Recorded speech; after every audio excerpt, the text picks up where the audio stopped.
I tried so hard and got so far. BTTH Bab 11 Pasar. Inti monster, di daratan Doki, juga dikenal sebagai kristal ajaib. Inti monster adalah inti energi di dalam monster ajaib. Inti monster dipenuhi dengan energi dunia yang sangat ganas. Saat menghadapi energi dunia yang ganas seperti ini, bahkan seorang Doowang tidak akan berani menyerap inti monster. Meskipun inti monster tidak dapat diserap secara langsung, inti tersebut merupakan bahan inti dalam alkimia. Inti monster yang melalui proses pemurnian oleh seorang alkemis dapat dicampur dengan beberapa herba untuk menjadi pil yang diinginkan dan mahal yang dapat meningkatkan kekuatan seseorang. Lebih jauh lagi, inti monster dapat ditempatkan pada senjata. Senjata yang telah menyatu dengan inti monster tidak hanya memiliki daya hancur yang lebih besar, tetapi juga dapat memiliki efek Doki yang istimewa, dan menjadi komoditas yang sangat dicari di daratan Doki. Selain senjata, monster core juga dapat ditambahkan ke armor dan perlengkapan pertahanan. Perlengkapan pertahanan yang memiliki monster core memiliki pertahanan yang sangat kuat dan memberikan penggunanya jaring pengaman ekstra saat mereka dalam bahaya. Dengan banyaknya kegunaan tersebut, inti monster tentu saja merupakan barang yang paling dicari di daratan Doki. Tidak hanya Doze, tetapi bahkan alkemis terhormat pun mencari inti monster tingkat tinggi secara langsung untuk membuat pil dengan kualitas lebih tinggi. Dengan permintaan seperti itu, persediaan inti monster di daratan selalu tidak mampu memenuhi permintaan pembeli. Jadi, setiap kali inti level tinggi muncul di pelelangan atau tempat lain, ia langsung dibeli dengan harga tinggi. Karena tingginya nilai inti monster, banyak kelompok tentara bayaran yang mengkhususkan diri dalam membunuh monster sihir untuk mencari nafkah, tetapi mendapatkan inti monster bukanlah tugas yang mudah. Pertama, monster sihir tidak hanya sangat kuat tetapi juga sangat licik. Karena sifatnya yang licik dan metode serangannya yang khusus, monster sihir bisa jauh lebih kuat daripada manusia dengan tingkatan yang sama. Oleh karena itu, tanpa kekuatan luar biasa dari diri Anda sendiri, mencoba membunuh monster sihir sendirian adalah hal yang mustahil dan mungkin saja Anda akan kehilangan nyawa tanpa mendapatkan inti sihir. Bahkan jika Anda berhasil membunuh binatang ajaib, tidak semua binatang ajaib memiliki inti ajaib, kemungkinan binatang ajaib memiliki inti hampir acak sehingga kelompok tentara bayaran bisa saja kehilangan separuh pasukan mereka saat mencoba membunuh monster ajaib tetapi tidak menemukan inti.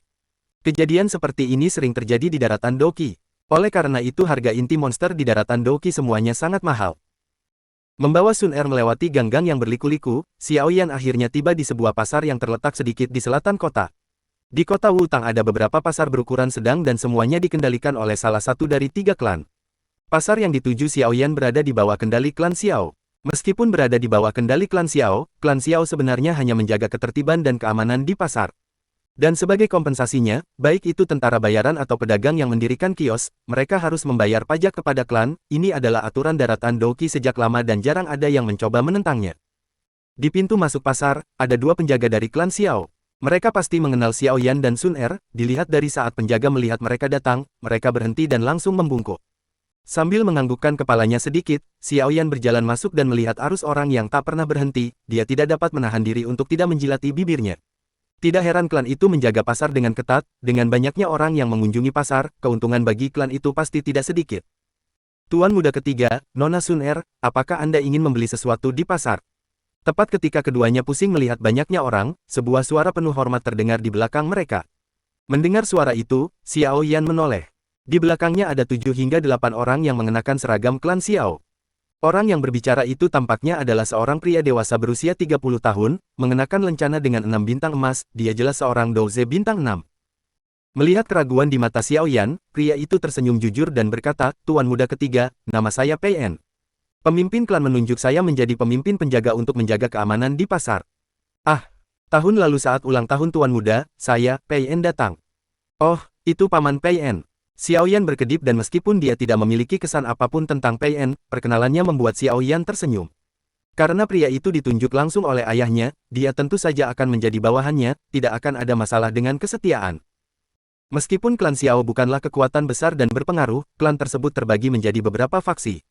Jika pria yang berdiri di depannya berada di bawah kendali para tetua, dia tidak akan pernah bersikap begitu baik dan hanya akan mengucapkan salam biasa. Saya bosan di klan, jadi saya memutuskan untuk keluar dan melihat-lihat. Paman Pei En, Anda harus pergi dan mengerjakan pekerjaan Anda, jika saya punya pertanyaan, saya pasti akan menanyakannya kepada Anda. Suara muda Xiaoyan tidak memiliki sedikit pun tanda kesombongan yang mungkin dimiliki oleh tuan muda biasa, sebaliknya, suaranya lembut dan penuh hormat, siapapun yang mendengarnya akan merasakan sedikit rasa bangga dan gembira. Dengan paman yang lain, senyum di wajah Pei En melebar dan menjadi lebih tulus. Sambil menganggukkan kepalanya, dia berkata, kalau begitu, nikmatilah melihat-lihat tuan muda ketiga. Orang-orang kami ada di seluruh pasar jadi jika Anda butuh sesuatu, hubungi saja kami. Sambil menganggukkan kepalanya dengan hormat, Xiao Yan menarik Sun Er dan melesat ke tengah kerumunan orang, lalu menghilang dari pandangan Pei En. Pali, bawa 2 orang dan ikuti tuan muda ketiga. Juga, peringatkan para pencuri di pasar bahwa jika ada di antara mereka yang punya ide tentang tuan muda ketiga atau Sun Er, mereka tidak perlu berada di pasar ini lagi. Melihat anak laki-laki dan perempuan muda yang menghilang, Pei En berbalik dan wajah jujurnya tergantikan oleh wajah yang licik dan cakap. Siap, Kapten. Salah satu dari mereka menjawab dengan suara rendah dan sambil melambaikan tangannya, dia dan 2 orang lainnya pun masuk ke tengah kerumunan orang. Haha, tuan muda ketiga masih sangat lembut, membuat orang-orang merasa santai di dekatnya. Melihat ketiga pria yang berbaur dengan kerumunan, Pei En tersenyum tetapi dalam sekejap, senyumnya berubah menjadi cemberut dan dia mendesah, tuan muda ketiga adalah orang yang baik, sangat disesalkan, ha. Sambil menggelengkan kepalanya dengan penuh penyesalan, Pei En memimpin bawahannya yang tersisa dan pergi berpatroli di jalan-jalan. Dengan malas mengikuti Xiao Yan, Sun Er, tanpa sengaja, melirik ke belakangnya dan tersenyum, Xiao Yan GG. Pei En cukup baik. Xiao Yan menjawab dengan, yup, dan mengamati ke arah kios terdekat. Persepsi jiwanya jauh lebih hebat daripada orang normal sehingga ia dapat mendeteksi para penjaga yang mengikutinya. Menoleh ke depan, Xiao Yan memperlambat langkahnya dan berjalan berdampingan dengan Sun Er. Sambil memiringkan kepalanya, ia bercanda, 9 Duan Qi dan sudah dapat mendeteksi 3 penjaga yang bersembunyi. Sun Er, cukup bagus. Sun Er meniru Xiao Yan dan mengangkat bahunya dengan manis, mengeluarkan kartu asnya, tersenyumlah, diamlah. Melihat Sun Er yang terdiam, senyum mulai terbentuk di bibirnya. Sambil menepuk-nepuk kepala Sun Er dengan lembut, dia berbisik, meskipun aku tidak tahu siapa dirimu atau dari mana asalmu, aku tahu bahwa kau adalah adikku dan apapun yang terjadi di masa depan, aku akan selalu melindungimu. Sambil tersenyum tipis, Xiao Yan mempercepat langkahnya dan keluar dari barisan Sun Er. Kakinya berhenti, Sun Er menatap dengan mata indahnya ke arah punggung pemuda yang baru saja berbicara dengannya. Setelah berhenti sejenak, senyum mulai muncul di wajah lembutnya. Di tengah kerumunan, sosoknya bergoyang maju mundur, seperti bunga teratai, anggun dan cantik. Kakak, Sun Er memang gadis yang sangat rakus, sambil memiringkan kepalanya, Sun Er bergumam lalu dengan cepat mengejar pemuda di depannya. Mengikuti Xiao Yan saat ia memeriksa kios-kios di pinggir, Sun Er dan Xiao Yan perlahan-lahan bergerak ke bagian dalam pasar yang lebih padat dan mahal. Orang-orang yang datang ke sini untuk membeli dan menjual biasanya memiliki uang atau kekuatan fisik yang lumayan. Sementara Xiao Yan asyik mencoba menemukan inti monster, Xiao Sun yang bosan, berjalan ke sebuah kios bersih dan dengan tangannya yang putih pucat mengambil sebuah gelang hijau muda. Gelang itu tidak dibuat dengan sesuatu yang istimewa tetapi memiliki sedikit perak es yang membuatnya terasa dingin saat disentuh, cocok untuk hari-hari musim panas yang terik. Selain itu, meskipun bahannya cukup polos, pengerjaannya tidak buruk. Tepat ketika Sun Er memutuskan untuk membeli gelang itu, dia ingat bahwa dia telah meminjamkan semua uangnya kepada Xiao Yan. Berbalik sedikit dan melihat pemuda yang sibuk itu, dia hanya bisa menggelengkan kepala dan tersenyum kepada pemilik kios tua itu. Meletakkan gelang itu, dia dengan malas mulai melangkah maju. Sikapnya yang tenang tidak akan membiarkannya meminta siapapun untuk membelikan sesuatu untuknya, bahkan jika itu adalah Xiao Yan. Setelah berjalan maju sebentar, tepat ketika Sun Er yang bosan memutuskan untuk kembali ke Xiao Yan, suara tawa yang jelas terdengar dari depan. Hah, bukankah ini Nona Sun Er? Hehe, aku tidak menyangka akan menemukanmu di sini, ini pasti takdir. Alisnya yang tipis sedikit berkerut, Sun Er mencoba mencari sumber suara tetapi yang terlihat hanyalah sekelompok orang. Kelompok itu mengikuti di belakang seorang pemuda berpakaian mewah. Pemuda itu baru berusia 20 tahun dan cukup tampan. Wajahnya sedikit pucat tetapi matanya penuh dengan panas dan menatap gadis muda yang berdiri di depannya. Dalam tatapannya juga ada sedikit nafsu yang tak terkendali. BTTH Bab 12 Jauhi dia. Melihat pemuda tampan yang gembira itu, alis tipis Sun Er berkerut. Tidak menghiraukan panggilannya, dia berbalik. Nona Sun Er. Melihat Sun Er dari samping, pemuda tampan namun pucat itu langsung menjadi cemas dan cepat-cepat menyeberang untuk menghalanginya dari depan. Dihalangi oleh pemuda itu, Sun Er menghentikan langkahnya. Sepasang matanya yang panjang dan indah menyipit malas menatapnya. Namun dia tidak mengucapkan sepatah kata pun. Nona Sun Er ditatap oleh pupil matanya yang seperti tetesan air dan meskipun ia terbiasa menggoda wanita cantik, napasnya menjadi agak tergesa-gesa. Lidahnya yang pintar telah kehilangan semua kegunaannya untuk saat ini. Tuan muda Jia Laiao, jika tidak ada yang mendesak, silakan minggir. Aku masih harus melakukan sesuatu. Melihat pemuda yang agak memerah ini, Sun Er akhirnya berbicara. Suaranya yang lembut dan mudah membuat wajah pucat pemuda itu memerah karena sakit. Hehe, Nona Sun Er, apakah Anda datang ke pasar untuk membeli sesuatu? Saya sedang senggang sekarang, jadi bagaimana kalau kita jalan-jalan di pasar bersama? Sambil menarik napas dalam-dalam, senyum Jia Laiao tampak terbuka dan lembut. Senyum ini, ditambah status dan ketampanannya, telah berhasil memikat banyak gadis. Tuan Muda Jia Laiao, saya sudah bilang kalau saya ada urusan. Bisakah Anda minggir? Mulut kecil Sun Er melengkung ke atas dan suaranya halus tanpa sedikit pun rasa kesal. Ditolak oleh Sun Er, sudut mulut Jia Laiao berkedut, tetapi dia tetap tersenyum dan mengeluarkan sebuah gelang dari sakunya. Gelang itu berwarna biru muda keemasan dan terbuat dari emas biru. Dari gelang itu tergantung sebuah inti monster berbentuk bola hijau yang halus. Warna hijau lembut dipancarkan dari inti monster itu dan menyebarkan cahayanya ke gelang itu, sehingga gelang itu memiliki warna yang istimewa. Sepertinya gelang yang rumit ini harganya mahal. Hehe, karena Nona Sun Er ada urusan, maka aku, Jia Laiao, tidak akan menghalangimu lagi.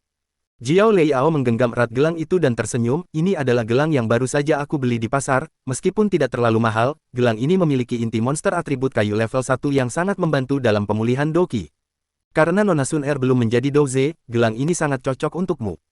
Ini hanya hadiah kecil dariku jadi tolong jangan berkata tidak. Lagi pula, aku akan kehilangan muka di depan bawahanku. Pada akhirnya, Jia Laiao sengaja merendahkan suaranya dan bawahan di sekitarnya, seolah-olah itu adalah sandiwara, menyeringai sesuai isyarat. Melihat tindakan Jia Laiao, alis Sun Er terangkat. Dia tidak tahu bagaimana menghadapi orang seperti itu. Tepat saat dia hendak menolak, pandangannya jatuh pada inti monster hijau di gelang itu dan teringat bagaimana Xiao Yan sibuk mencoba menemukan inti monster atribut kayu. Bulu matanya yang panjang berkedip pelan dan wajahnya yang tanpa ekspresi sedikit rileks. Melihat wajah Sun Er yang santai, jantung Jia Laiao berdebar gembira dan dengan cepat mendorong gelang atribut kayu ke depan. Nona Sun Er, tidak perlu bersikap sopan. Klan Jia Lai dan klan Xiao sama-sama berada di 3 klan teratas di kota Wutang, jadi bertukar hadiah kecil adalah hal yang biasa. Aku akan mengambil gelang itu dan mengeluarkan inti monsternya dan memberikannya kepada Xiao Yan GG. Mengenai gelang itu, saat dia tidak memperhatikan, aku akan membuangnya. Dengan pikiran nakal ini, Sun Er tidak ragu lagi dan mengulurkan tangannya, hendak mengambil gelang itu. Tiba-tiba sebuah tangan meraih tangannya dan menghentikannya mengambil gelang itu. Tepat saat tangannya digenggam, Sun Er berhenti karena terkejut sebelum Douki dalam tubuhnya mengalir untuk melindungi dirinya sendiri. Namun tepat saat tangannya hendak lepas dari genggaman, seorang pemuda mendengus dan membuatnya patuh berhenti meronta. Sun Er menoleh ke belakang dan melihat Xiao Yan. Saat pandangannya sedikit lebih tinggi, dia melihat wajah muda yang galak. Apa kau tidak tahu seperti apa dia? Sambil mengerutkan kening pada Sun Er, Xiao Yan mengkritik dirinya sendiri dalam benaknya. Kemudian dia mendongak dan berkata, Tuan Muda Jia Laiao, Sun Er dengan senang hati menerima pikiranmu, tetapi untuk hadiah itu, kau harus mengambilnya kembali. Melihat suasana yang hancur, sedikit amarah melintas di mata Jia Laiao. Namun, di depan Sun Er, dia mencoba untuk tetap bersikap sopan dan tersenyum tipis. Tuan Muda Xiao Yan, saya melihat bahwa Nona Sun Er tidak memiliki perhiasan apapun jadi saya ingin membantunya sedikit. Apakah Anda tidak ingin memberinya beberapa perhiasan kecil untuk menonjolkan kecantikannya? Sambil mendesah tak berdaya, Xiao Yan melirik gelang atribut kayu di tangan Jia Laiao dan mengeluarkan gelang hijau lainnya dan dengan sedikit frustrasi, bertanya, apakah kamu benar-benar menyukai gelang? Ini dia, jangan mengambil barang orang lain tanpa alasan. Aku sudah memberitahumu bahwa tidak ada yang namanya makan siang gratis. Orang yang menawarkan barang gratis selalu memiliki motif tersembunyi. Dengan penampilan polosmu, kamu mungkin telah dijual oleh seseorang dan tetap tidak akan tahu apa yang telah terjadi. Mendengar kata-kata Xiao Yan yang jelas ditujukan kepadanya, wajah Jia Laiao menjadi dingin. Namun, ketika dia melihat gelang di tangan Xiao Yan, dia tidak bisa menahan tawa. Gelang di tangan Xiao Yan, dari sudut pandang material, tidak mungkin berharga lebih dari 5 koin emas. Sementara, gelang atribut kayu miliknya, yang memiliki inti monster asli, berharga lebih dari 1000 koin emas. Kedua gelang itu, dari sudut pandang manapun, baik harga maupun kegunaan sebenarnya, memiliki perbedaan yang sangat besar dan gelang Xiao Yan bahkan tidak dapat dibandingkan dengan gelang atribut kayu. Jadi, ketika Jia Laiao melihat Xiao Yan memberikan gelang yang buruk kepada Sun Er yang cantik, dia tidak dapat menahan diri untuk tidak mengkritik Xiao Yan. Xiao Yan, aku tahu kau tidak memiliki posisi tinggi di klanmu, tapi mengapa kau memberikan barang yang menyedihkan itu kepada Sun Er? Mengabaikan ejekan Jia Laiao, Xiao Yan menatap gadis muda yang sedang menatap gelang di tangannya dan buru-buru bertanya, kamu mau atau tidak? Kalau tidak, aku akan membuangnya saja, harganya hanya 2-3 koin emas. Mendengar perkataan Xiao Yan, Jia Laiao tidak hanya tertawa, bawahannya juga mulai menertawakan Xiao Yan dengan nada mengejek. Namun tawa mengejek itu tidak berlangsung lama sebelum akhirnya terputus seolah-olah leher mereka baru saja dipenggal. Semua orang memasang wajah tercengang yang lucu. Sun Er yang tadinya tertegun, segera menanggapi perkataan Xiao Yan. Kedua tangannya hampir secara naluriah terulur dan menyambar gelang di tangan Xiao Yan. Setelah mendapatkan gelang itu, Sun Er menyadari apa yang telah dilakukannya, mungkin dia bersikap agak terlalu tidak sabaran. Rona merah tipis muncul di wajahnya yang halus, tetapi Sun Er tidak seperti orang lain dan setelah sedikit malu, dia dengan anggun mengaitkan gelang itu ke pergelangan tangannya yang putih. Sambil mengangkat kepalanya dan tersenyum malu, dia berkata, "Terima kasih, Xiao Yan GG." Dengan wajah jelek, Jia Laiao menatap Sun Er yang cukup dekat dengan Xiao Yan.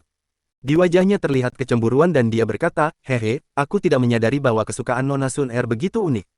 Kurasa aku salah." Xiao Yan melirik Jia Laiao di depannya dan tatapannya tertuju pada bintang emas di dadanya. Anehnya, ia berpikir ketika aku melihatnya tahun lalu, ia baru mencapai Duan Qi tingkat 9, kan? Siapa yang mengira bahwa ia akan berhasil dalam mengompresi Dou Qi Cyclone-nya? Namun, untuk menjadi Douze di usia 21 tahun, bakatnya masih kurang. Melihat Jia Laiao tidak berniat pergi, Xiao Yan mengerutkan bibirnya. Dia tidak terpengaruh oleh kekuatan dan status di belakang Jia Laiao dan karena klan Xiao dan klan Jia Lai tidak memiliki hubungan baik sejak awal, tidak perlu baginya untuk bersikap rendah hati. Sambil membelai hidungnya, Xiao Yan berkata dengan ringan, "Tuan muda Jia Liao, kebiasaanmu merayu wanita diketahui oleh seluruh kota Wutang. Sun Er masih muda dan tidak punya waktu untuk bermain-main dengan permainan rayuanmu, jadi kuharap kau bisa mengejar gadis-gadis lain di masa depan. Jauhi dia." Setelah berbicara dengan Jia Laiao, Xiao Yan mengabaikan Jia Laiao yang berwajah hijau dan menggunakan usianya sebagai keuntungan untuk berbicara dengan arogan kepada Sun Er. "Oke." Mata Sun Er yang lincah berkedip dan mengangguk tanpa ragu. Baginya, Jia Laiao hanyalah orang asing yang baru beberapa kali ia lihat, sedangkan Xiao Yan, baginya, tak tergantikan. Karena Xiao Yan menyuruhnya menjauh dari Jia Laiao, ia akan menjauh saja darinya. Pilihannya tidak sulit bagi Sun Er. BTTH Bab 13 Potongan Logam Hitam. Melihat Sun Er mengangguk mendengar perkataan Xiao Yan, mulut Jia Laiao mulai berkedut. Dia mengepalkan tinjunya dan menatap dingin ke arah pemuda yang tenang dan tanpa ekspresi di hadapannya. Para bawahan Jia Laiao, melihat tuan muda mereka sangat marah, segera melangkah maju dan mengepung Xiao Yan dan Xiao Sun. Tatapan mereka menunjukkan niat jahat mereka. Meskipun berada jauh di dalam pasar, masih ada beberapa orang di sekitar dan mereka mengalihkan pandangan penuh tanya ke arah kelompok yang dikepung. Xiao Yan dan Jia Laiao memiliki reputasi yang cukup baik di kota Wutang, Xiao Yan karena kejatuhannya dari jenius menjadi cacat dan Jia Laiao karena pertemuannya yang kurang terhormat dengan wanita lain. Meskipun mereka terkenal, mereka masih terkenal di kota itu. Melihat pergerakan kelompok Jia Laiao, alis Xiao Yan terangkat dan di wajah mudanya, sedikit rasa percaya diri muncul. Sambil menoleh pelan, dia bersiul ke arah suatu tempat di dalam pasar. Melihat tindakan Xiao Yan, semua orang menoleh ke arah Xiao Yan bersiul dan melihat penjaga pasar dengan marah datang di bawah pimpinan Pei En. Bersama pengawal lainnya, Pei En bergegas menghampiri Xiao Yan dan dengan cepat, pengawal pasar mengepung bawahan Jia Laiao yang mengelilingi Xiao Yan dan Xiao Sun. "Tuan muda ketiga, ada apa?" Pei En berjalan mendekati Xiao Yan, melirik Jia Laiao, lalu bertanya dengan hormat kepada Xiao Yan. Xiao Yan tersenyum tipis dan berbalik menghadap Jia Laiao yang berwajah hijau. Dia berkata dengan acuh tak acuh, "Tuan muda Jia Laiao, pasar ini dikendalikan oleh klan Xiao, apakah kamu yakin ingin bertarung di sini?" Mata Jia Laiao menunjukkan rasa takutnya pada Pei En, tetapi dia langsung mencibir Xiao Yan, "Apakah kamu hanya tahu untuk mengandalkan klanmu? Jika kamu seorang pria, yang ingin kau katakan adalah, jika aku seorang pria, aku akan melawanmu 1 lawan 1. Benar kan?" Xiao Yan melambaikan tangannya dan memotong perkataan Jia Laiao. Jia Laiao mencibir lagi dan dengan sedikit tantangan, dia berkata, "Ya, apakah kamu takut?" Melihat wajah arogan Jia Laiao, Xiao Yan mendesah tak berdaya dan mengangkat tangannya untuk menyentuh dahinya. Beberapa saat kemudian, dia mengangkat kepalanya dan mengangkat bahunya dan dengan polos dan naif, dia bertanya, "Tuan muda Jia Laiao, saya ingin bertanya, berapa umur Anda?" Sudut mulut Jia Laiao berkedut dan dia tidak menjawab. "Pria besar, umurmu sudah 21 tahun. Berapa umurku? 15 tahun. Kau benar-benar meminta seorang anak yang belum melakukan ritual kedewasaannya untuk bertarung denganmu. Tidakkah kau merasa permintaanmu itu berlebihan? Tidakkah kau merasa malu?" Penampilan polos Xiao Yan begitu nyata sehingga Sun Er di sampingnya tidak dapat menahan tawa pelan. Haha, mendengar perkataan pemuda itu, para pedagang dan pemilik kios bayaran pun tertawa terbahak-bahak. Xiao Yan benar, di usianya saat ini, Xiao Yan masih bisa dianggap anak-anak, tetapi Jia Laiao sudah bisa dianggap dewasa. Tantangan semacam ini membuat semua orang memandang rendah Jia Laiao. Tawa orang banyak bagaikan seember air dingin dan membantu Jia Laiao mendapatkan kembali ketenangannya. Dari kedewasaan dan ketenangan Xiao Yan hingga sikapnya yang tanpa ekspresi, sangat mudah bagi orang untuk melupakan berapa usianya sebenarnya. Oleh karena itu, setelah Xiao Yan mengatakan usianya, Jia Laiao akhirnya ingat bahwa pemuda yang berdiri di depannya baru berusia 15 tahun. Sambil menggertakkan giginya, Jia Laiao menatap para penjaga yang mengintip di belakang Xiao Yan dan menyadari bahwa dia tidak memiliki kesempatan untuk membalas dendam hari ini. Dia hanya bisa menggelengkan kepalanya dan berkata dengan dingin, 1 tahun lagi dan kamu akan menjalani ritual kedewasaan, kan? Hehe, kupikir orang yang lumpuh sepertimu, setelah kamu menyelesaikan ritual kedewasaan, hanya akan dikirim ke desa terpencil dan miskin. Pada saat itu, kamu bahkan tidak akan memiliki kekuatan untuk memasuki kota Wutang, sangat menyedihkan. Xiao Yan tersenyum ringan dan mengangkat bahunya dengan acuh tak acuh. Kelopak mata Jia Laiao berkedip. Dia tidak tahu mengapa, tetapi setiap kali dia melihat wajah tenang pemuda di depannya, kemarahan misterius mendidih dalam dirinya. Kau hanya seorang lumpuh dan mencoba bertindak seolah-olah kau tahu segalanya. Dengan paksa menahan amarahnya, Jia Laiao mendengus dingin dan dengan lambaian tangannya, memerintahkan bawahannya untuk keluar dari kerumunan.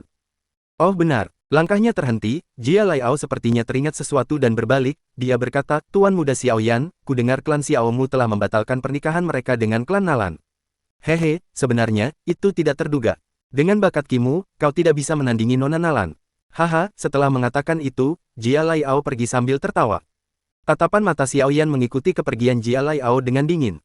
Sambil memegang erat Sun Er yang hendak bergegas keluar, dia berkata pelan, dia hanya anjing gila. Kalau dia menggigitmu, kenapa kamu harus menggigit balik? Tapi dia bertindak terlalu jauh. Kita tidak bisa membiarkannya begitu saja. Sun Er mengernyitkan alisnya dan menjawab dengan marah. Akan selalu ada kesempatan, Xiao Yan menyeringai dan nada dingin yang keluar dari suaranya membuat Pei En menggigil.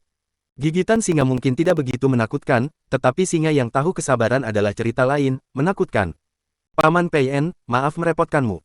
Xiao Yan berbalik dan tersenyum lembut ke arah kelompok Pei En. Suasana yang tadinya tegang tiba-tiba berubah menjadi suasana yang riang. Terkesan dengan pengendalian emosi yang dilakukan Xiao Yan, senyum Pei En diperkuat oleh rasa hormat. Bahkan dengan kurangnya bakat Xiao Yan, prestasi masa depan Xiao Yan mungkin tidak akan terlalu buruk dengan kecakapan mentalnya. Haha, Tuan Muda ketiga bercanda. Ini wilayah klan Xiao, kami tidak akan membiarkan klan Jia Lai berbuat sesuka hati di sini.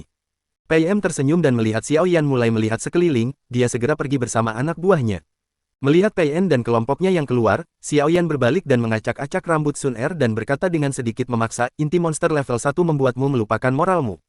Kau tahu seperti aku tahu orang macam apa Jia Laiao itu. Saat kau mengambil barang-barangnya, dia pasti akan meminta bantuan. Sambil merapikan rambutnya, Sun Er mengangkat kedua tangannya ke atas, dia ingin memberikannya padaku, ini gratis. Xiao Yan memutar matanya dan tidak tahu apakah harus tertawa atau menangis, itu bukan sesuatu yang berharga, apakah kamu benar-benar perlu bertindak seperti itu? Jangan lupa, kamu adalah jenius muda di klan Xiao. Sun Er mengernyitkan hidungnya dan mengangkat gelang di pergelangan tangannya. Dia mengejek, jadi Xiao Yan GG juga memperhatikan Sun Er. Xiao Yan tetap diam dan menarik tangan Sun Er, mereka berjalan menuju beberapa kios yang lebih dalam di pasar. Setelah berjalan melewati beberapa kios, langkah Xiao Yan akhirnya berhenti. Ia membungkuk dan menatap bola hijau yang masih berlumuran darah di kios itu dan berkata, akhirnya aku menemukannya. Menggerakkan tangannya melintasi kandang, Xiao Yan hendak meraih inti monster itu ketika tangannya menegang. Sebuah firasat aneh muncul di benaknya. Sambil menjilati bibirnya, Xiao Yan terus mengambil inti monster itu tetapi tatapannya, seolah-olah secara tidak sengaja, menyapu seluruh kios. Beberapa saat kemudian, pandangannya tertuju pada sepotong logam hitam yang dipajang di samping inti monster. Potongan logam hitam itu tampak sangat tua dengan banyak bercak karat dan bahkan beberapa bercak tanah.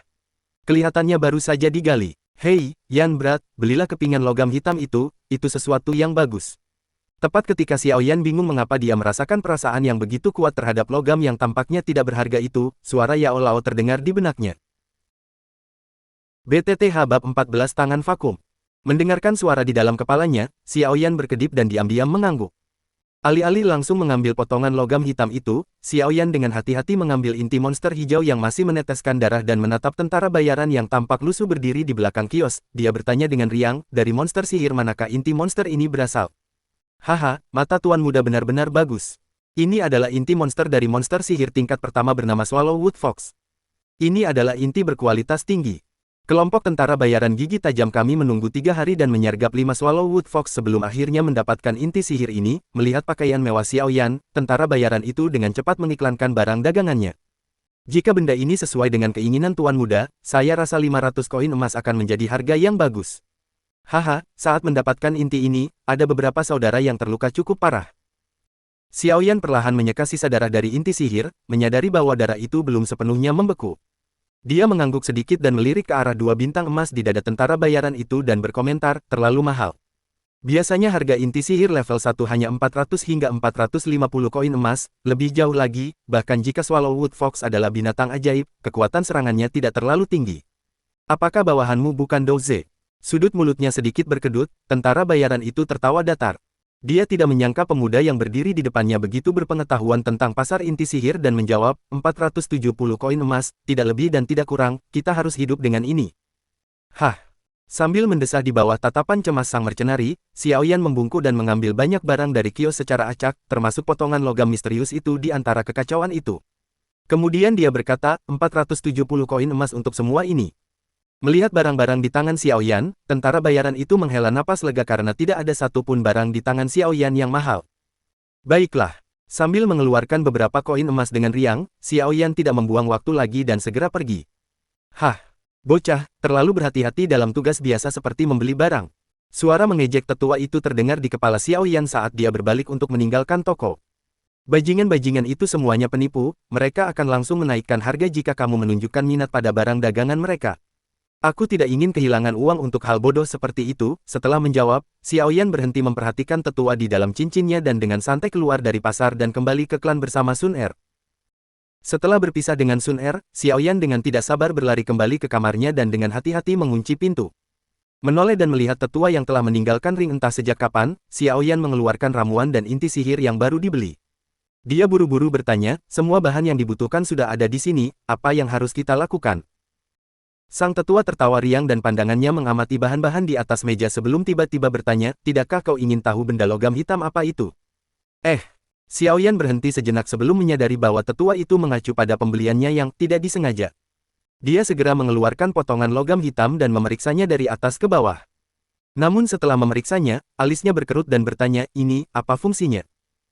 Yao Lao mengambil potongan logam hitam itu dan tertawa, sepertinya ada teknik Dou di dalam sini.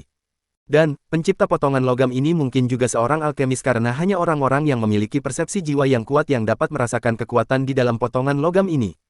Teknik Dou. Mata Xiaoyan berbinar dan dia buru-buru bertanya, berapa levelnya? Di daratan Douqi, pentingnya teknik Dou tidak lebih rendah dari metode Qi. Teknik Dou yang kuat akan memungkinkan seseorang untuk tampil pada level yang jauh melampaui apa yang mereka mampu. Misalnya, seorang Douze mampu melawan seorang Douxi meskipun Douqi-nya tidak menguntungkan. Teknik Dou dan metode Qi terbagi menjadi 4 tingkatan penurunan kekuatan, Tian, Di, Xuan, dan Huang. Biasanya, teknik Dou yang mudah diakses berada pada tingkat Huang tinggi dan untuk teknik Dou yang lebih tinggi, seseorang harus pergi ke klan atau faksi besar. Tentu saja, daratan Douqi sangat besar dan ada beberapa keadaan khusus di mana teknik Dou teratas hilang dan ditemukan oleh beberapa orang yang beruntung. Potongan logam hitam yang dimiliki Xiaoyan saat ini mungkin merupakan hasil karya orang kuno yang hilang. Yao Lao membalikkan pelat logam itu dan tersenyum, tangan vakum, level Xuan rendah. Tingkat Xuan rendah. Wajah Xiaoyan dipenuhi dengan kebahagiaan, dia tidak menyangka bahwa sampah yang dibelinya akan memiliki teknik Dou tingkat Xuan.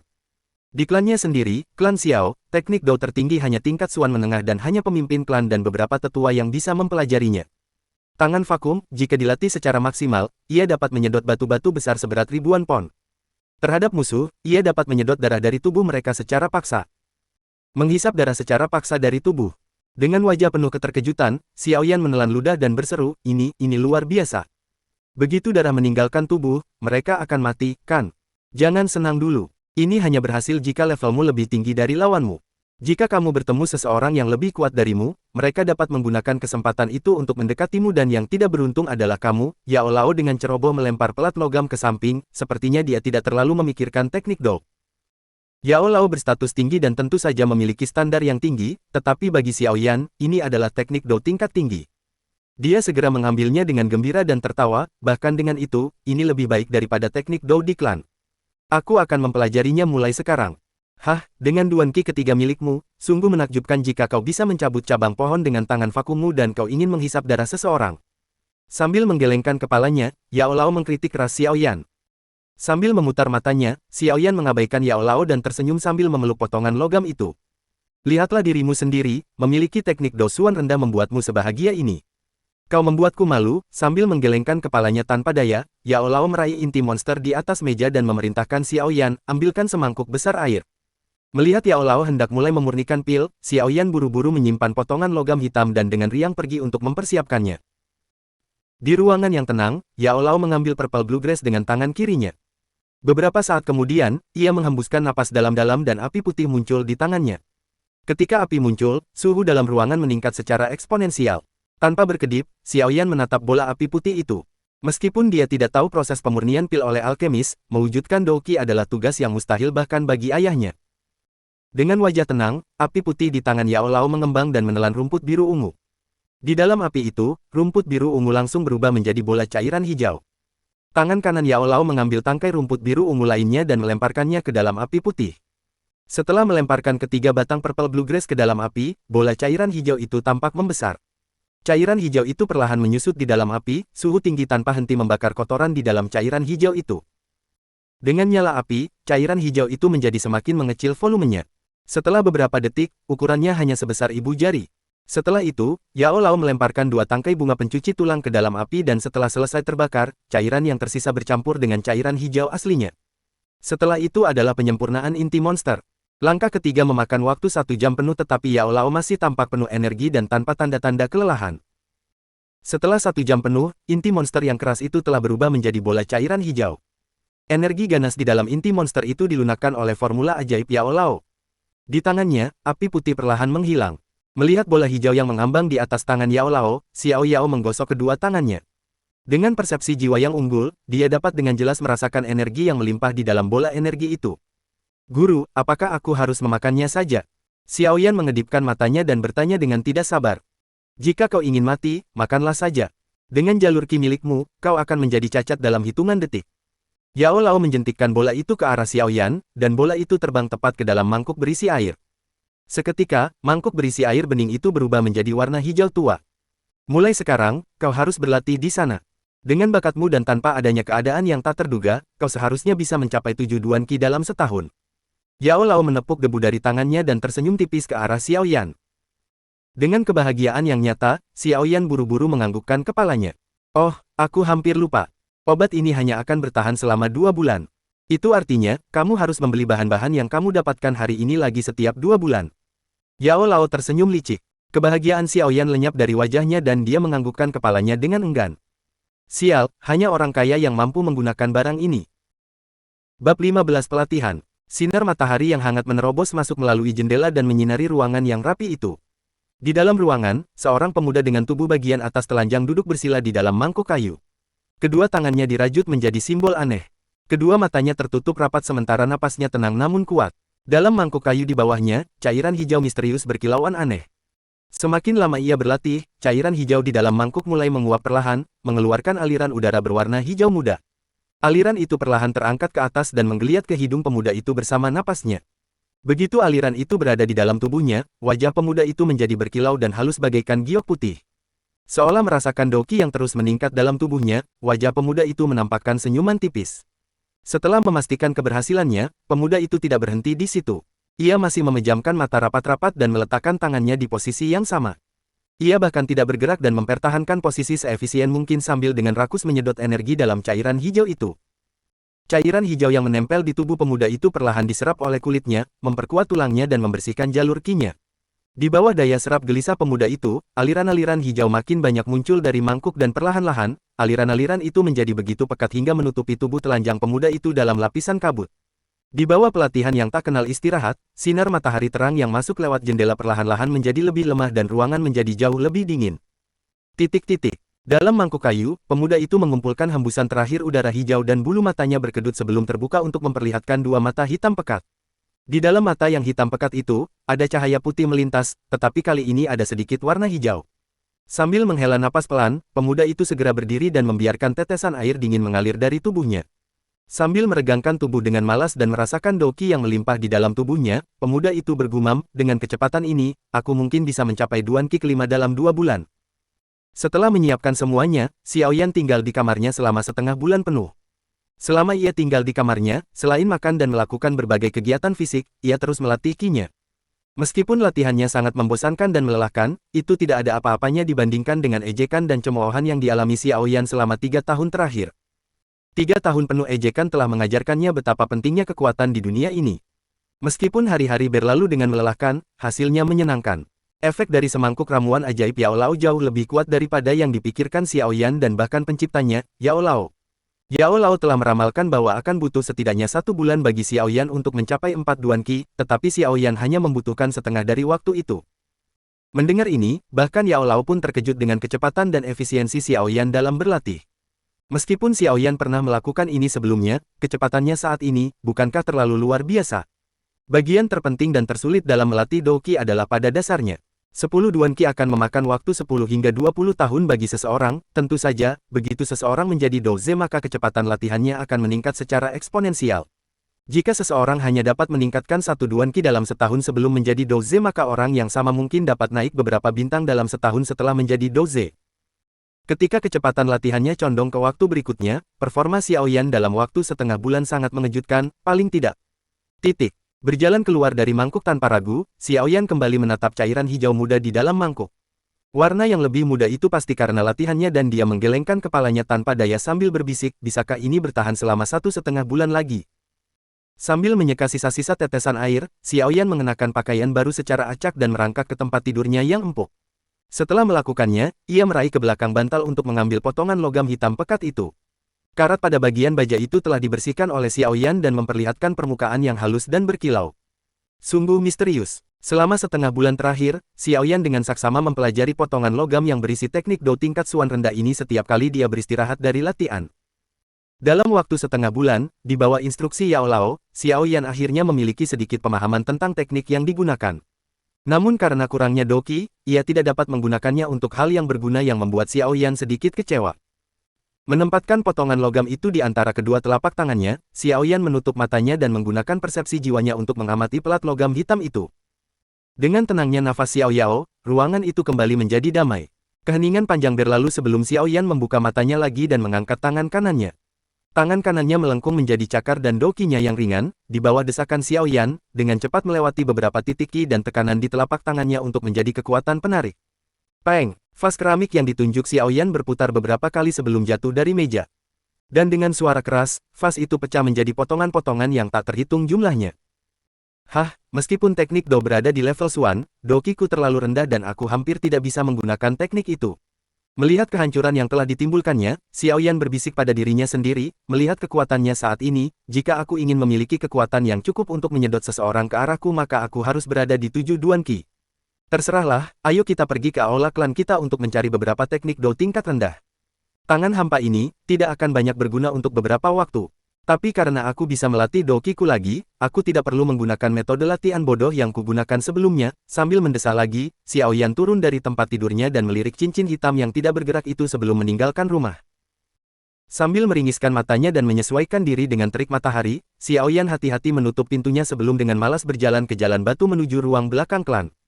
Di sisi jalan setapak berbatu itu terdapat pohon willow hijau zamrud. Hijaunya yang melimpah terasa menenangkan dan sangat kontras dengan panas yang menyengat. Berbelok ke jalan yang berbeda, suara tawa seorang gadis muda menyambutnya. Karena ketenangan yang terusik, Xiao Yan mengernyitkan dahinya dan mengikuti sumber suara tawa itu, dia melihat beberapa gadis muda datang ke arahnya dari jalan lain. Di antara gadis-gadis lain, seorang gadis cantik tertawa.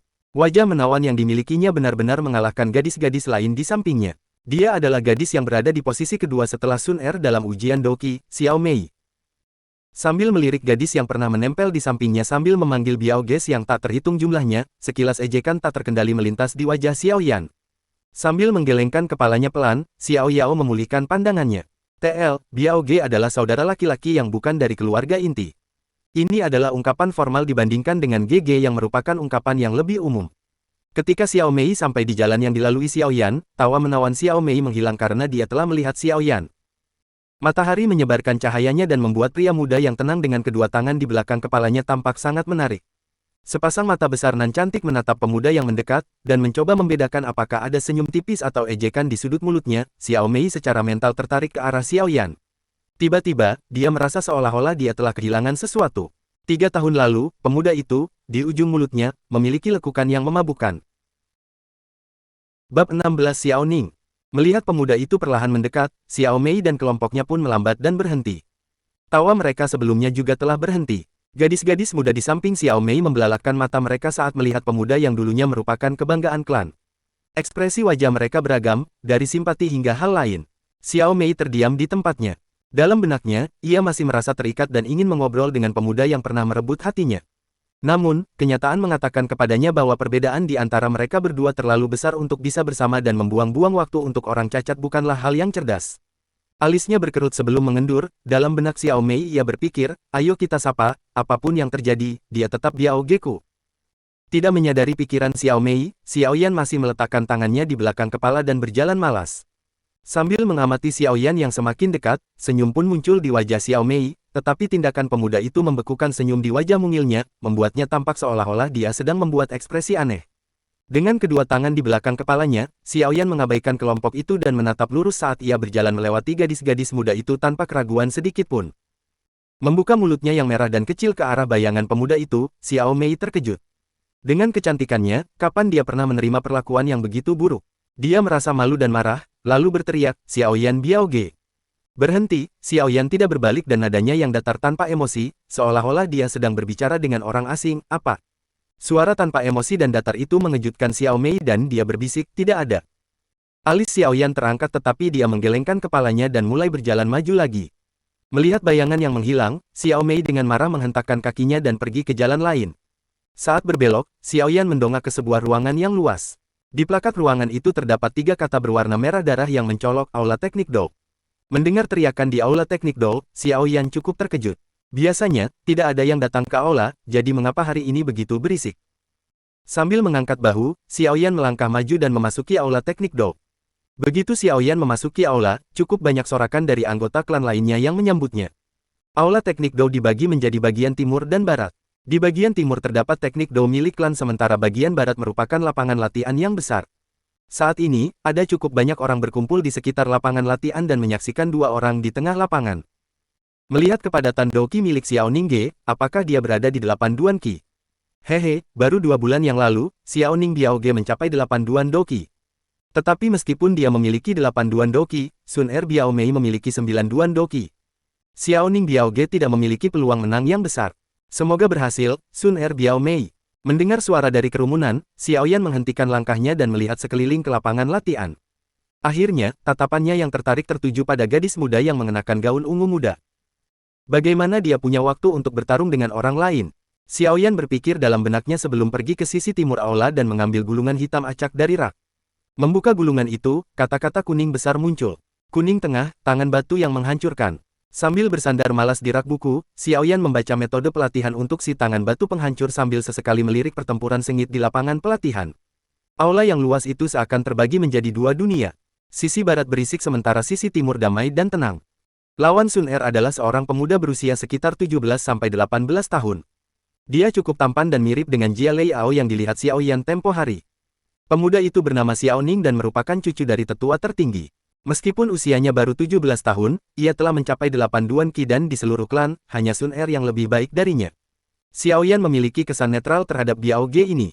Mereka hanya sesekali bertemu dan selalu mengucapkan salam sebelum bergegas pergi. Mungkin karena suasana yang tidak bersahabat antara ayahnya dan tetua tertinggi, tetapi Xiao Yan selalu bisa merasakan permusuhan yang terpancar darinya. Namun, meskipun Xiao Yan lumpuh, dia tidak pernah berusaha untuk mengejek atau menggoda Xiao Yan. Sambil tersenyum tipis, Xiao Yan membuang jauh-jauh pikirannya dan kembali mempelajari Shattering Rock Hand. Di lapangan latihan, Sun Er bagaikan kupu-kupu ungu muda yang menghindari serangan cepat Xiao Ning dengan anggun dan elegan. Namun, di wajahnya yang halus, tidak ada emosi seperti kelelahan atau semacamnya yang muncul. Setelah menangkis serangan Xiao Ning yang lain, pandangan Sun Er dengan malas menyapu seluruh aula namun tiba-tiba gerakannya terhenti. Melihat pemuda yang tengah asyik-asyik dengan pikirannya di sisi timur aula, senyum cerah dan elegan mengembang di wajah Sun Er. Senyuman tiba-tiba gadis itu membuat para penonton terpana melihat kecantikan Sun Er. Sun Er Biao Mei, awas! Tepat saat Sun Er teralihkan, sebuah suara muda memanggil dari dalam kerumunan. Merasakan tekanan hebat yang datang dari belakangnya, Sun Er mengerutkan alisnya tetapi pandangannya tetap pada pemuda di bawah rak buku.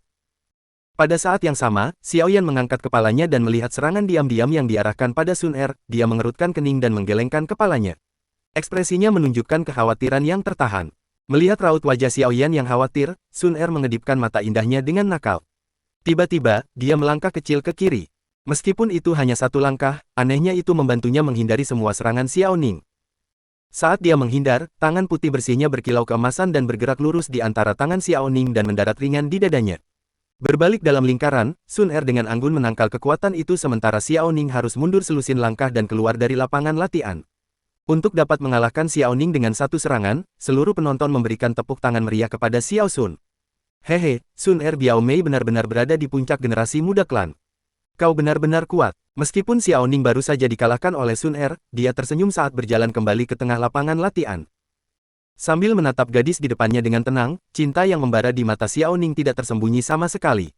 Meskipun secara teknis mereka adalah Biao Ge Mei, Xiaoning tahu bahwa di seluruh klan, banyak anggotanya yang tidak memiliki hubungan darah dekat dan untuk Xiao Sun Er, dia tahu bahwa dia tidak memiliki hubungan darah dengannya. Seolah tidak merasakan tatapan Xiaoning yang penuh semangat, Sun Er menggelengkan kepalanya dengan hormat dan berkata, Xiaoning Biao Ge, biarkan aku menang. Setelah mengatakan itu, dia tidak menunggu jawaban dari Xiaoning dan langsung pergi ke bagian timur aula sambil tersenyum lebar. Menjadi pusat perhatian, pergerakan Sun Er terdeteksi oleh semua orang dan mengikuti jalan yang dituju Sun Er, mereka menemukan Xiao Yan. Meskipun Xiao Yan sekarang menjadi pusat perhatian para penonton sebelumnya, Xiao Yan tidak mendongak dan asyik dengan dunianya sendiri. Bab 17 Konflik. Xiao Yan GG. Gadis muda itu berdiri malu-malu di depan Xiao Yan sementara tangannya yang putih dan halus berkibar di belakangnya. Dia sedikit mencondongkan tubuh ke depan dan matanya yang indah berbinar-binar seperti bulan sabit. Di wajahnya yang cantik ada dua lesung pipit tipis. Mengalihkan pandangannya dari gulungan di depannya, Xiao Yan menatap gadis muda di depannya dan kemudian mengalihkan pandangannya ke seluruh aula. Melihat tatapan penuh semangat yang ditujukan padanya, dia tidak bisa menahan diri untuk berkata, gadis, aku tahu pesonamu cukup besar tetapi kamu tidak perlu aku membaginya, kan? TL, gadis, yang digunakan oleh Xiao Yan bukanlah nama panggilan yang kejam, melainkan ucapan yang umum dan akrab bagi anggota keluarga perempuan yang lebih muda. Hehe. Sambil tersenyum, Sun Er duduk di sebelah Xiao Yan dan dengan malas meregangkan tubuhnya ke belakang sehingga lekuk tubuhnya yang menawan terlihat oleh pakaiannya yang ketat. Sun Er mengambil gulungan buku dari rak buku secara acak, menatap Xiao Yan sebelum bertanya, Xiao Yan GG berhasil mencapai Duan Qi keempat. Mendengar itu, Xiao Wan yang asyik dengan gulungannya mendongak. Selama 10 Duan Qi pertama, Doqi tetap lemah dan hampir tidak terdeteksi. Kecuali jika seseorang secara aktif menggunakan Doqi atau menggunakan monumen ujian, mustahil untuk mengetahui Duan Qi apa yang dimiliki seseorang. Namun beberapa saat yang lalu, Sun Er hanya menatap Xiao Yao selama beberapa detik dan memastikan Duan Qi apa yang dimilikinya. Sangat mengejutkan. Gadis ini, siapa dia? Teknik Dou yang baru saja dia gunakan dalam pertarungannya dengan Xiaoning jelas merupakan teknik Dou tingkat tinggi dan jelas bukan milik klan Xiao. Memikirkan beberapa ketidakkonsistenan dengan Sun Er, Xian Yan memiringkan kepalanya untuk melihat Sun Er yang tersenyum di sampingnya. Sambil mengangkat bahu, dia mengangguk Duan keempat. Melihat Xiao Yan mengangguk, senyum di wajah Sun Er pun melebar dan dia berkata, ini ada hubungannya dengan latihanmu selama setengah bulan terakhir, kan? Ya, Xiao Yan mengangguk sedikit, tidak menyangkalnya dan kembali menatap gulungan itu sambil bertanya, bagaimana kamu punya waktu untuk keluar dan bertanding dengan seseorang? Aku bosan. Meniru Xiao Yan yang mengangkat bahu, Sun Er tersenyum sambil menunjukkan wajah sedih, setelah terakhir kali, Xiao Yan GG tidak datang menemui Sun Er. Apakah kamu takut Sun Er akan memaksamu untuk mengembalikan uang itu? Xiao Yan berhenti sejenak dan tertawa canggung, ritual kedewasaan diadakan tahun depan, jadi menurutmu apakah aku punya waktu untuk tidak berlatih? Sambil mengangkat kepalanya dan melihat wajah sedih Sun Er, dia menepuk kepala Sun Er dengan lembut dan berbisik, aku akan mencoba mencari waktu untuk bersama Sun Er mulai sekarang. Mendengar janji Xiao Yan, wajah mungil Sun Er menjadi rileks. Namun, pembicaraannya dengan Xiao Yan membuat setiap orang di aula tersipu melihat Xiao Yan. Melihat mereka berdua di bawah rak buku, wajah Xiaoning tampak sangat jelek dan tangannya mengepal sebelum mengendur dan kemudian mengepal lagi. Sebagai cucu dari tetua tertinggi klan, Xiaoning selalu merasa bahwa dirinya istimewa. Bagi Sun Er, Xiaoning sudah, dalam benaknya sendiri, menjadikannya sebagai istrinya. Tentu saja itu hanya sepihak. Namun melihat istrinya menggoda orang lain membuat Xiaoning sangat iri, terlebih lagi orang yang digoda Sun Er adalah si cacat dari klan. Dengan kemarahan yang meluap di matanya, Xiaoning menghela napas dalam-dalam dan tersenyum tenang dan ramah. Sambil merapikan pakaiannya yang berantakan, dia berjalan menuju keduanya di bawah tatapan semua orang di aula. Di aula, para penonton menyeringai gembira saat melihat Xiaoning berjalan ke arah Sun Er dan Xiao Yan. Tentu saja, seringai mereka tidak ditujukan pada Xiaoning, melainkan pada Xiao Yan yang tampak bodoh. Sambil menatap jalur Qi yang tergambar pada gulungan, Xiao Yan menghafal titik-titik tekanan dan jalur Qi yang diperlukan untuk Shattering Rock Hand. Sambil menghela napas, alis Xiao Yan yang awalnya rileks kini berkerut. Dengan persepsi jiwa yang kuat, Xiao Yan mampu mengamati tindakan semua orang di dalam aula, termasuk Xiaoning yang berjalan ke arahnya. Gadis ini benar-benar merepotkan. Sambil mendesah, Xiao Yan menggulung gulungan di tangannya. Hehe, Xiao Yan Biaodi, apakah kamu di sini untuk mempelajari teknik Dou? Apakah kamu butuh Biaoge, aku untuk membantumu menemukan beberapa teknik tingkat tinggi. Untuk beberapa teknik, aku rasa kamu tidak berhak mengaksesnya. Sambil tersenyum di depan Xiaoyan, Xiaoning berbicara dengan arogan. TL, Biaodi adalah versi muda dari Biaoge yang merupakan kakak laki-laki yang bukan anggota keluarga dekat. Xiaoyan meletakkan gulungan itu kembali ke rak buku dan menggelengkan kepalanya, terima kasih atas tawarannya, tapi kurasa aku tidak membutuhkannya sekarang. Oh, hehe, aku lupa, Xiaoyan Biaodi hanya memiliki 3 Duan Qi jadi akan cukup sulit untuk mempelajari teknik tingkat tinggi. Sambil memijat dahinya dengan lembut, Xiaoning tersenyum. Nada mengejek dalam nada bicaranya juga terlihat di wajahnya. Xiaoyan menghela napas lagi, Xiaoning sengaja mengejeknya. Lengkungan tipis muncul di wajah Xiaoyan saat dia berkata, aku tahu kau mencoba menarik perhatian Sun Er, tapi, harus kukatakan, kau cukup kekanak-kanakan. Mendengar kata-kata Xiaoyan yang kejam, wajah Xiaoning menjadi gelap. Dia tidak pernah menyangka bahwa Xiaoyan yang biasanya pendiam akan memiliki keberanian untuk melawannya. Dia mencibir dan berkata, sepertinya Xiaoyan Biao punya pendapat tentangku. Bagaimana kalau kita menguji kemampuan kita?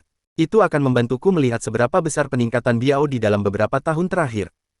Haruskah aku menguji kemampuanku terhadapmu? Sambil meletakkan gulungannya, Sun Er menatap dingin.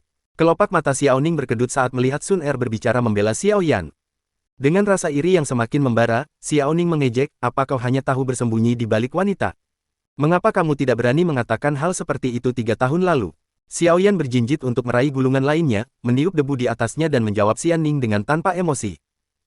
Sejujurnya, penampilan Xiaoyan yang tanpa ekspresi dan santai, di mata orang-orang yang tidak terlalu bersahabat dengannya, membuat mereka merasa seolah ada sesuatu yang tersangkut di dada mereka. Xiaoning menggertakkan giginya, sambil mengeluarkan suara jijik, tetapi meskipun dia sangat marah, dia tidak berani menyakiti Xiaoyan karena tidak peduli seberapa buruk bakat Xiaoyan, dia tetaplah putra ketua klan. Sambil menarik napas dalam-dalam, Xiaoning menatap Xiaoyan dan berkata dengan dingin, Xiaoyan, kau bukan lagi si jenius seperti 3 tahun lalu. Kau yang sekarang, seorang cacat. Kau tidak pantas mendapatkan Sun Er, jika kau seorang pria maka kau akan pergi sekarang juga. Atau, hehe, meskipun aku tidak bisa melawanmu sekarang, tahun depan, saat kau melakukan ritual kedewasaan, kau harus menerima tantangan dari seorang anggota klan. Jika kau tidak ingin menjadi cacat sejati maka aku sarankan kau untuk keluar dari sini sekarang juga dan bersembunyi di suatu tempat terpencil yang kumuh di mana kau akan menjalani sisa hidupmu. Mendengar ancaman yang dilontarkan Xiaoning, sudut mulut Xiaoyan melengkung ke atas dan dia memiringkan kepalanya untuk memeriksa Xiaoning dengan tatapan aneh. Setelah itu, dia memutar matanya, mengambil gulungan itu dan berjalan keluar. Melihat gerakan Xiaoyan, Xiaoning percaya bahwa Xiaoyan dengan enggan menyetujui kata-katanya, tetapi sebelum dia bisa merayakan kemenangannya, sebuah kalimat keluar dari mulut Xiaoyan dan membuat wajah Xiaoning menjadi hijau. Baiklah, tahun depan, cobalah untuk mengalahkanku sampai lumpuh. Bab 18 Teknik Do Tingkat Tinggi Xuan, Ledakan Oktan. Mengabaikan tatapan dingin di belakangnya, Xiaoyan memeluk gulungan itu dan memeriksanya dengan manajer aula teknik Do. Kemudian, dia, bersama Sun Er, dengan malas berjalan keluar aula sambil mengobrol. Bocah, tunggu saja. Saat kau dikeluarkan dari klan, aku akan punya banyak waktu untuk membalas dendam. Tanpa perlindungan pemimpin klan, kau bukan apa-apa. Melihat Xiaoyan yang menghilang, Xiaoning merasakan amarah membara di dadanya. Seolah-olah untuk menunjukkan dedikasinya, ia memukul rak buku di sebelahnya, meninggalkan jejak telapak tangan yang ringan. Setelah meninggalkan aula teknik Do, Xiaoyan pertama-tama menemani Sun Er ke pegunungan terdekat selama 1 sore penuh sebelum kembali ke kamarnya saat langit berubah gelap. Setelah kembali ke kamarnya dan menutup pintu, bahu Xiaoyan merosot. Setelah meletakkan gulungannya di meja terdekat dan minum secangkir teh, dia berkata dengan takut, gadis ini, dia pasti bisa berjalan. Riwayat gadis itu juga tidak normal. Sebuah suara tua bergema di seluruh ruangan. Sambil mendongakkan kepalanya dengan lelah dan melihat Yao Lao yang seperti hantu, Xiaoyan melengkungkan bibirnya dan bertanya, apakah guru tahu sejarahnya? Hehe, kurasa aku tahu sedikit, Yao Lao tersenyum, tetapi ketika melihat tatapan penasaran Xiaoyan, dia berkata, jangan tanya. Itu tidak berguna untukmu saat ini. Jadi, lebih baik kau tidak menyia-nyiakan usahamu untuk itu. Yang bisa kukatakan adalah latar belakangnya cukup kuat. Sambil memutar matanya, Xiaoyan mengacungkan jari tengah kepada Yao Lao. Mengapa kau pergi mengambil sampah ini? Apa kau pikir kau punya banyak waktu? Yao Lao datang ke meja dan membolak-balik gulungan itu, hanya untuk merasa terkejut. Sampah! Xiaoyan berteriak, selain tangan vakum, aku tidak tahu teknik Do lainnya. Sebelumnya, aku hanya tahu berlatih tanpa henti dan tidak tahu teknik Do apapun dan hanya teknik Do tingkat Huang yang dapat dipelajari oleh siapapun di klan. Jika aku tidak mempelajarinya, apa yang akan kugunakan untuk mengalahkan orang lain dalam ritual kedewasaan? Oh, jadi kau ingin menipu teknik Do dariku? Yao Lao yang cerdik segera mengerti maksud Xiao Yan. Walaupun rencana Xiao Yan terbongkar, dia tidak berpura-pura seolah itu bukan rencananya dan malah menatap Yao Lao dengan mata seperti anak anjing. Apa hebatnya teknik Do? Begitu kamu mempelajari alkimia, orang-orang akan berebut memberimu teknik Do tingkat tinggi. Yao Lao tersenyum tipis dan mengabaikan wajah Xiao Yan yang semakin muram. Tapi aku butuh teknik Do tingkat tinggi, sekarang, kata Xiao Yan dengan nada tertekan. Melihat Xiao Yan yang sedih, Yao Lao tertawa riang, terserahlah, bagaimanapun juga kau adalah muridku, meskipun agak menyedihkan. Agar kau tidak menjadi cacat, aku akan mengajarimu sesuatu. Mendengar itu, Xiao Yan menjadi bersemangat, dia sangat penasaran tentang teknik Do macam apa yang akan diberikan guru misteriusnya kepadanya. Meskipun tangan hampamu berada di level Suan, teknik itu agak lemah untuk level itu. Karena dokimu tidak terlalu kuat saat ini, aku akan mengajarimu teknik Do yang berada di level Suan tetapi hanya membutuhkanmu untuk berada di 5 Duan Qi agar berguna. Apa tingkatan Suan? Mendengar bahwa teknik itu adalah teknik Do tingkat Suan lainnya, mata Xiao Yan berbinar dan dia bertanya sambil menjilati bibirnya. Saya rasa itu adalah Suan tingkat tinggi. Saya ingat pemilik teknik Do ini memohon saya untuk menerimanya. Meskipun saya tidak begitu tertarik dengan hal-hal seperti itu, dia sangat gigih jadi saya menerimanya dan membuatkan pil untuknya. Yao Lao berkata dengan santai. Penyebutannya yang santai membuat teknik Do tingkat Suan tampak seperti sampah. Suan tingkat tinggi, memohon untuk memberikannya padamu. Beberapa garis hitam muncul di dahi Xiao Yan. Teknik yang satu tingkat lebih tinggi dari teknik Do teratas di seluruh klan Xiao tidak ada nilainya di mata Yao Lao. Xiao Yan tidak tahu apakah harus tertawa atau menangis melihat perbedaan yang sangat besar itu. Tutup matamu dan fokuslah, aku akan mengajarkannya padamu. Setelah memberi perintah pada Xiao Yan, Yao Lao mengulurkan jarinya dan menepuk dahi Xiao Yan pelan. Dengan sedikit sakit kepala, Xiao Yan merasakan sejumlah besar informasi membanjiri otaknya. Octane Blast, teknik Do tingkat tinggi Suan, teknik Do jarak dekat. Fokus pada serangan dan setelah dikuasai, serangan memiliki 8 kekuatan berbeda yang menumpuk dan kekuatannya setara dengan teknik Do tingkat rendah di. Perlahan-lahan mendapatkan kembali akal sehatnya dan cepat-cepat membaca informasi baru, Xiao Yan menghela napas, serangan ini setara dengan teknik Do tingkat rendah. Di daratan Do Qi, baik itu teknik Do atau metode Qi, perbedaan antara teknik tingkat Suan dan teknik tingkat Di sangat besar. Teknik tingkat Di akan berada pada tingkat yang sama sekali berbeda, namun ledakan Oktan ini mengklaim bahwa serangannya dapat menyaingi teknik tingkat Di. Sambil menelan ludah, tatapan Xiao Yan menjadi kosong. Jika aku benar-benar mempelajari teknik Do ini, maka aku mungkin bisa mengalahkan Xiao Ning dengan 4 Duan Qiku. Jangan terlalu serakah. Meskipun Octane Blast tidak memiliki persyaratan Do Qi yang tinggi, namun sangat membebani tubuh. Teknik ini adalah teknik Do jarak dekat dan dengan lengan dan kakimu yang lemah, jika kau benar-benar mencoba menggunakannya, kau mungkin akan berakhir dengan anggota tubuh yang patah bahkan sebelum kau menyentuh lawanmu. Suara Yao Lao seperti semangkuk air dingin dan menghilangkan kegembiraan Xiao Yan. Bagaimana aku bisa meningkatkan kekuatan tubuhku? Setelah berhenti sejenak, Xiao Yan buru-buru bertanya. Meningkatkan Do Qi adalah cara terbaik untuk meningkatkan kekuatan tubuh seseorang. Dengan Do Qi yang lebih tinggi, tubuh akan menjadi lebih kuat.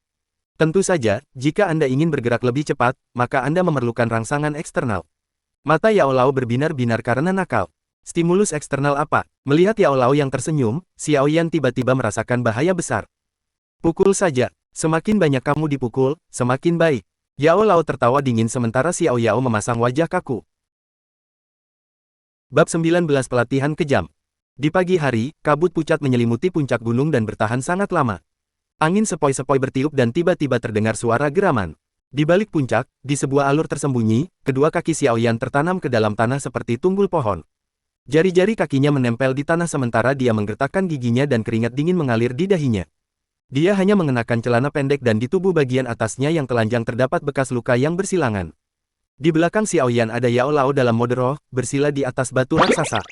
Wajahnya serius saat dia menatap Xiao Yan yang menggertakkan giginya untuk melawan rasa sakit dan kemudian telapak tangannya dengan lembut berayun ke atas. Mengikuti telapak tangan Yao Lao, Do Qi merah yang terwujud melesat keluar dari telapak tangan Yao Lao. Seperti cambuk, ia menghantam bahu Xiao Yan dengan keras, meninggalkan memar yang panjang. Saat sudut mulutnya bergetar hebat, Xiao Yan menghirup udara dingin melalui celah-celah di antara giginya sebagai respons terhadap rasa sakit. Bahu Xiao Yan mati rasa dan gelombang rasa sakit yang membakar menjalar ke jantungnya. Di bawah rasa sakit yang brutal, Xiao Yan merasakan kakinya melunak dan hampir kehilangan keseimbangan. Di bawah rasa sakit yang hebat, Do Qi yang awalnya lemah dalam diri Xiao Yan menjadi lebih aktif dari sebelumnya dan dengan cepat mengalir melalui jalur Qi dan titik-titik tekanan di bahu Xiao Yan. Aliran dingin perlahan meresap ke dalam tulang-tulangnya dan diam-diam menguat seiring berjalannya waktu. Lagi, Ketika rasa sakit di bahunya berangsur-angsur memudar, wajah muda Xiaoyan dipenuhi dengan kegigihan dan keras kepala dan berteriak sambil mengatupkan giginya. Melihat Xiaoyan yang tekun, senyum puas muncul di wajah pucat Yao Lao. Sedikit mengangguk, doki merah muncul dari telapak tangannya lagi. Bang, bang, bang, di dalam hutan kecil itu, pukulan demi pukulan menghantam Xiaoyan, terdengar gerutuan pelan disertai hantaman benda tumpul. Setiap serangan Yao Lao berada pada titik ketahanan maksimal tubuh Xiaoyan. Serangan itu tidak akan melukai Xiaoyan dengan serius, tetapi tetap memberikan Xiaoyan rasa sakit yang maksimal. Rasa sakit dari cambukan doki itu menimbulkan rasa sakit yang tak tertahankan, membuat wajah muda Xiaoyan meringis kesakitan. Di tubuhnya, seiring ayunan Yao Lao, semakin banyak bekas luka bersilangan muncul. Bang! Doki lain yang terwujud melesat keluar dan Xiaoyan yang seperti kayu akhirnya mencapai batasnya. Dengan kaki yang melemah, dia jatuh lumpuh. Terengah-engah, Xiaoyan menyeka keringat dingin di dahinya dan mengangkat kepalanya untuk tersenyum kasar. Dia bertanya, "Guru, bagaimana?" "Lumayan, kamu sudah melakukan 84 cambukan doki hari ini. Itu jauh lebih baik daripada saat kamu memulainya setengah bulan lalu dan hanya bisa melakukan 9 cambukan." Yao Lao tersenyum dan mengangguk. Kilatan keterkejutan melintas di matanya. Dalam setengah bulan terakhir, kegigihan yang ditunjukkan Xiaoyan jauh melampaui apa yang awalnya diharapkan. Misalnya, hari ini, Yao Lao awalnya mengira bahwa 70 cambukan doki adalah batas Xiaoyan tetapi kemudian bertahan hingga 84 cambukan. Yao Lao tidak bisa tidak mengagumi semangat Xiaoyan. Setelah mendengarkan perkataan Yao Lao, Xiaoyan menghela napas dalam-dalam dan terduduk lemas di tanah. Ketika ia sadar kembali, ia perlahan merangkak kembali dan mengenakan kembali pakaian yang telah ia lepas dan letakkan di atas batu di dekatnya. Saat mengenakan pakaian itu, setiap kali kain dingin menyentuh memar, Xiaoyan meringis dan menggertakkan giginya. Yao Lao yang transparan berubah menjadi seberkas cahaya dan menghilang di dalam lingkaran hitam. Sebelum menghilang, dia meninggalkan sebuah kalimat yang telah diucapkannya berkali-kali, "Cepat kembali dan rendam dirimu di dalam ramuan dasar untuk memastikan bahwa darah yang tersumbat tidak meninggalkan luka tersembunyi." Sambil mengangguk, Xiaoyan selesai mengenakan pakaiannya dan meninggalkan hutan.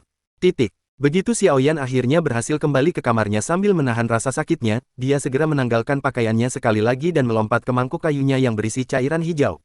TL, mangkuk kamar mandi, http://www.inspirationgreen.com/u dan tanda hubung betap.html.